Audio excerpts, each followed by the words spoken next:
یو خدا چې دا قربانی داسې یو عبادت دی چې د اختر په ورځ داسې یو عبادت نشته چې پای کې دومره ثوابي سوا د قربانۍ نه.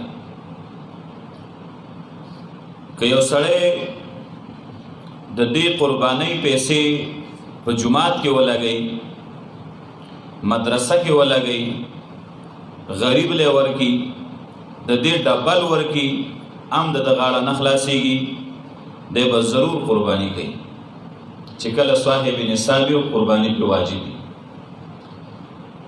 ټیک د غریب سره احسان ثواب دی، جماعت کې پیسې لګول ثواب دی، مدرسه کې ثواب دی، نور د دین شعبې دی پای کې لګول ثواب دی. خدا قربانی ځان له یو مستقل عبادت دی، دا بنه پرېږدي. رسول الله سلام فرمایي،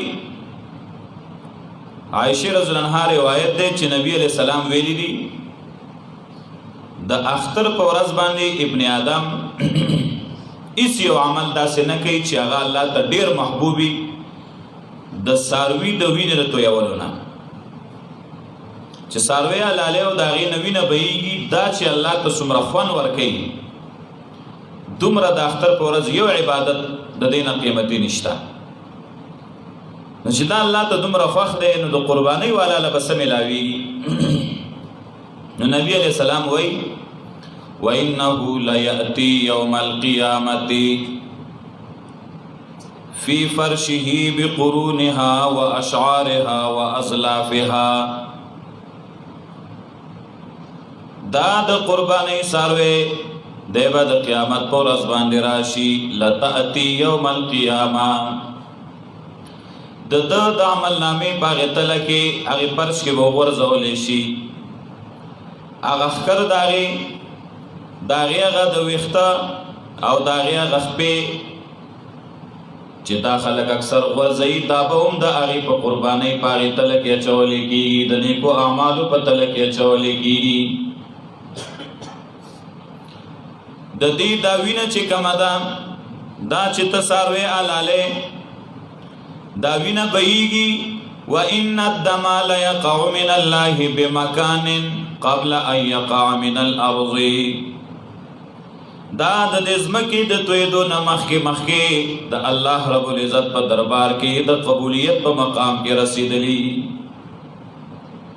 ځمکې ته لا رسېدلې نه ده چې الله پاک قبوله کړې ده، چې کله اخلاص فَطِيبُوا بِهَا نَفْسًا، پس خوشحاله شئ په دې باندې د جهت د زړه نه، یعنې زړونه په دې خوشحاله کوئ.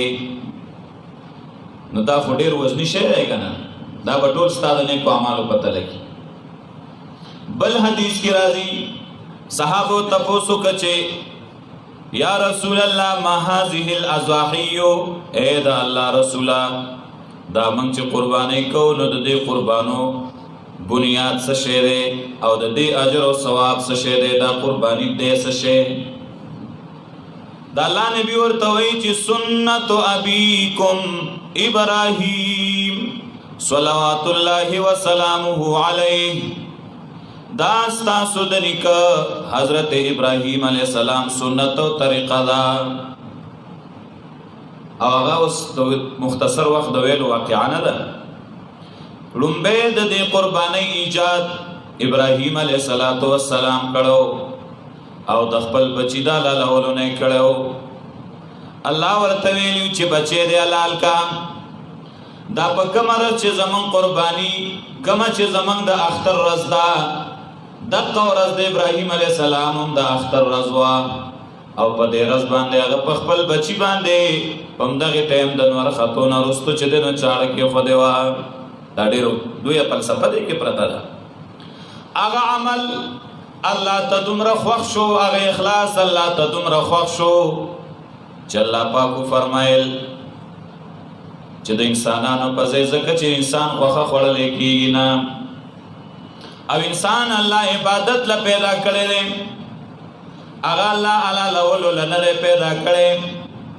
د انسان په ځای باندې د قربانۍ په ورځ باندې د اختر په ورځ به مسلمانان حلاله کوي د الله رضا دپاره. هر صاحب نصاب باندې دا واجب کړ. دا سعی بین الصفا والمروه چې ده کنه دا یو عمل الله ته خوښ شي په نور بیا لازم. دا هاجری رضی الله تعالی عنها منډې والې وي او د ډېرې مجبورۍ نه والې وي چې وړوکی بچی اسماعیل علیه السلام تږی دی او جاړي اوبه نشته. صفا ته به وخته ګیر چاپېر به یې وکتل که څه شی ښکاري څه به نه ښکاره کېدل. نو راکوزه به شوه نو چې دی خوا به کندې ته راکوزېده نو ماشوم به د نظر نه پناه شو. نو هغې سره به غم وسنه چې زما د سترګو نه پناه څه نقصان ورته ورسي. نو دې کنده کې به یې منډه کړه او چې کله به چړایا شروع کېده نو بیا به په مزه مزه باندې شوه هغې مروه پورې به بیا په مزه روانه وه. مروه اوچت ډېرې وه هغې ته به وخته بیا به یې ګیر چاپېره کتل چې څوک ونه ښکاري په سترګو. وزل هغې د صفا او د مروه په مابین کې دا منډې والې وې. هغه منډې د اخلاص وې نو الله ته دومره خوږې شوې چې هغې خو د مجبورۍ نه والې وې. اوس د حج او د عمرې والو باندې الله دا منډې واجب کړلې چې دا کتار څنګه خدا زما د حبیب بیبي والی دي ته به هم دا منډې وې. اخلاص دا قرباني ابراهیم علیه السلام په بچي کوله. الله هغه بچی بچ کړه ګډ الله راولېږه هغې باندې وکړه او دا به تر قیامت اوس جاري. دا د رسول الله د زمانې نه نه ده دا د ابراهیم علیه السلام د زمانې نه را روانه قرباني ده او را روانه طریقه ده. دا خو فضایل شو دا خو د ابراهیم علیه السلام سنت شو. نو موږ له به پکې صحیح صحابه کرام فرمایي چې قالو فما لنا فیها یا رسول الله اے د الله رسوله صرف داغه طریقه به ژوندی کوو او کنه موږ له په دې کې اجر او ثواب به هم ملاویږي. نو د الله نبی فرمایي بكل شعرة حسنه تاسو د پاره په هر یو ویښته باندې یو نیکي ده چې بیزا په یو ویښته ولاړ یو ویښته باندې یو نیکي ده. دا څوک نشته چې هغوی ما د خپل بیزې یا د چیلي ویښته شمېرلی دي. دې کې اشاره د ډېر اجر او ثواب ته بې شماره ثواب دی. نو صحابه وې د الله نبي بعضې څاروي باندې وړۍ ولاړه ده ویښته نه دي لکه ګډ باندې وړۍ ولاړی. نو قالو فالصوف یا رسول الله اے د الله نبي وړۍ چې د وړۍ والا څاروی نو په هغې قرباني څنګه ده د هغې ثواب به څنګه وي. قال بكل شعرة من الصوف حسنه د الله نبي وایي په هر یو ویښته د وړۍ باندې یو نیکي ده. نو هغه به نور هم سوا شي. نو دومره اجر او ثواب دی. د دې وجې نه سړی قرباني پې واجب نه ده چې وي کې نو ثواب به ورته میلاوي. بعضې خلک دا په زړه بدله شي چې به ما قرباني واجب ده او که نه یره که کله باندې نه ده واجبول اقلام نه ګناهګاري دونه نړۍ لبېله مه چاڼوه. بعضې خلک په لکونو پیسې په پلارانو پسې لګوي مړی که نه میندو دپاره خیراتونه کوي په لکونو پیسې لګوي. د اختر په ورځ باندې بهترین خیرات دا دی چې د خپل مړ پلار او د مور دپاره یا بل رشته دار دپاره قرباني وکړه. باب التضحیة عن المیت محدثینو بابونه قایم کړي دي چې باب دی په بیان د قربانۍ کولو کې د مړي د طرف نه.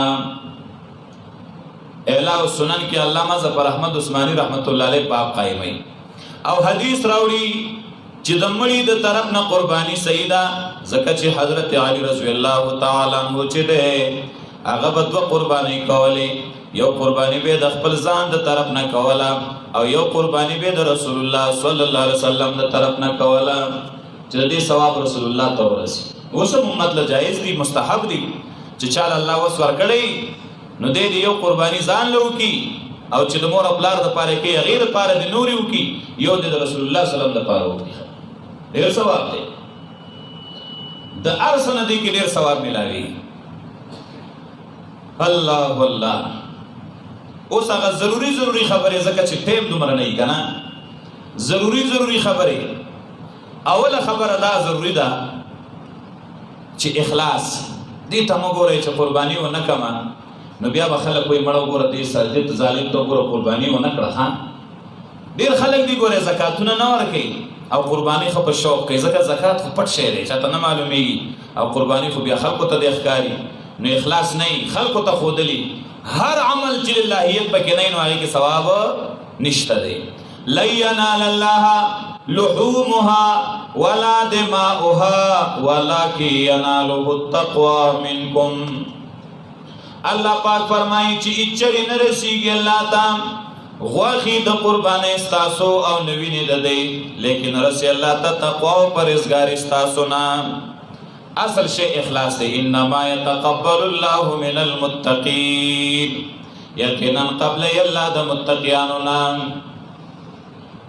د آدم علیه السلام 2 زامنو خیراتونه وکړل کنه، یو ګډ خیرات کا او بل غریب او فقیر نو هغه چې دنو یو موټه وربشه خیرات کړي، هغه وربشه الله قبول کړي او هغه لوی ګډ الله پاک قبول نکا. ځکه الله عمل ته نه ګوري، الله د انسان اخلاص ته ګوري. نو دا قبول شو، دا بل قبول نشو، نو دوی استاغه په قبلي او سماغه بل قبلي کې دی ټیک ټک کنه چې انما يتقبل الله من المتقين. اخلاص پکار دی، للهیت خلق خبرو ته وګورئ. دویمه خبره دا ده چې بهتره قرباني دا ده چې چاله الله وس ورکړي چې خپل کور کې ګډ اخلي بيزا اخلي چيله اخلي نر خزي کې څه فرق نه، ځان له قربانيو کې د شلو کې سونه مخلاص، دا بهتره ده. خو کچرته خامخا بېوسي کمزوري غریبي او ورور نن سبا تاسو ته پته ده چې چيلي او ګډان اسمان سره خبرې کوي. دا دغه خلکو کار دی چې د هغې د لکونو میاشت تنخواهي زما استاد زمیندارو چې په 500-600 روپۍ ټوله ورځ باندې رنبي او کودالې وهي هغه دا نشي کولی. نو موږ به ګورو چې لږ پیسې کمې راشي، نو بیا په بل څاروي کې چې شریکېږي نو ټول نه اهمه خبره دا ده چې مخکې شرکا معلومات وکړه چې ملګري څنګه دي. صحیح العقیده ملګري به ګورې، مشرک سړي سره قرباني نه کېږي، هغه کار څوک دی الله علی التعین. دا عقیدې پہچان به مخکې کې دا مه ګوره چې پلانې ډېر ښه سړی دی ډېر روغ سړی دی، دا دی روغ بالی چې عقیدې صحیح. مشرکي هغه سره قرباني نه کېږي، شیعه سره قرباني نه کېږي، مشرک سره قرباني نه کېږي. کم چې د غیر الله نه حاجتونه غواړي د هغه سره ځان مه شریکوه. بله دا ده چې څاروی د هغې شرطونه دي چې په کم څاروي قرباني کېږي او په کم نه کېږي. نو ګډه او بیزا، چیلې او ګډ دا چې دی یو کالی نو قرباني پې کېږي. یو ګډ د لم والا داسې دی چې د کال د هغې سره برابر وي، بلکې د هغې نه تکړه او سرخ ښکاري، او د شپږو میاشتو دی د شپږو میاشتو خو د کال هغه تا ته نه میلاویږي، نو خیر دی بیا د مجبورۍ په حالت کې په دې کولی شي. الا ان یعسر علیکم حدیث کې راغلی دي. عام اوقاتو کې بهتره نه ده چې نه میلاویږي، بل نه بیا د شپږو میاشتو په ګډ کولی شي، ځکه هغه غټ وي که نه لږ، او نور که چیلی دی او که دا د بغیر لم والا ګډ دی دا چې د کال نه کمې قرباني پې نه کېږي، که یو ورځ هم کمې نو نه کېږي. او غوا او میخه که دې کې مذکر او که مؤنث وي چې د 2 کالو نه کمې یو ورځ هم کمې قرباني پې نه کېږي. او اوښه چې دا چې د 15 کالو نه کمې قرباني پې نه کېږي. دا د هغې د کلونو تعداد شو، د کلونو شمار شو. غاښونه شرط نه دی چې خامخا د یو سړی غاښونه وله چیک کړي. ستا کورنی څاروی دی او تا ته میاد معلوم دی بې تپوسه چې د 2 کالو شو حلالوی قرباني پې کېږي. اوس چونکې خلک دروغ ډېر وایي، احتیاط ښه خبره ده. اوس یو سړي راوستلی چې هغه د کال نه دی، هغه وایي دا د کال برابر دی، او یا د 2 کالو نه دی، او دا قصې کوي دا د 2. نو ته هم داسې مه کوه چې په صبر سنډا مه اخېږه، وایي بس هغې ذمواري اخلي. سړي ته وګوره چې د ذموارۍ قابل دی که نه دی. باید سړی قسمونه هم خوري او خپله دروغ سودا په خلکو خرڅوي. ستا زړه پې نه دی مطمئن مه اخله. او نور چې کالي عمر یې برابر وي که غاښونه یې نه یې کړي هم څه مسله نه وي، او غټ غټ عیبونه صحیح کوي. انشاءالله باقي مسایل به بله جمعه کې بیانو. هغه دا دي چې په ړوند څاروي قرباني نه کېږي، کون څاروي باندې قرباني نه کېږي، چې لکۍ یا غوږې د 3 حصې نه یا 3 حصه پورې کټي په دې قرباني نه کېږي. چې خپه بالکل لګولی نه شي په ګوډ څاروي قرباني نه کېږي، چې لګولی نه شي شرط یاد ساته. ښکاره بیمار دی په داسې قرباني نه کېږي، ډېر ټپ دی په هغې قرباني نه کېږي چې بالکل نالی پکې ښکاري. باقي قرباني جایز ده که ښکرې لږ ماتي ویخ کې مات نه دی، نیمه کې مات دی، ویخ کې مات دی خو معنا څه مازغو ته د مسله نه جوړېږي، بیا هم په قرباني جایز ده. بعضې خلک په دې کې شکونه کوي، دا کڅوړه غوندې د اکثر وتي که نه، بېشکه په قرباني جایز ده. او لکۍ چې د درېمې حصې نه سوا یا درېمې حصه کټ وه قرباني پې نه کېږي، د دې نه لږه کټ وه قرباني پې کېږي او هغه خپل هر سړی په دې پېږي. دا نه چې بس ته په ما پس رامنډه وې چې استاد یې راشه دې څاروي لکۍ وګوره چې قرباني پې کېږي که نه. یو ځل چې د څاروو له تلم منډه یې لم د خلکو له نه اوس ګارېدم، راشه دې څاروي لکۍ وګوره د دې وګوره، مې ماله څه جنګ ګورې خپله ته نه پوهېږي. دې باندې ماهرین پوهېږي چې د کم څاروي لکۍ د درېمې حصې نه کمه وه، یعنې سوا کټ وه قرباني پې نه کېږي، کمه وه نو بیا خیر د قرباني کېږي، درېمې حصه هم کټ ونه کېږي. نظرې چې ختمي ړوندي قرباني پې نه کېږي، دا عیب دی که نه.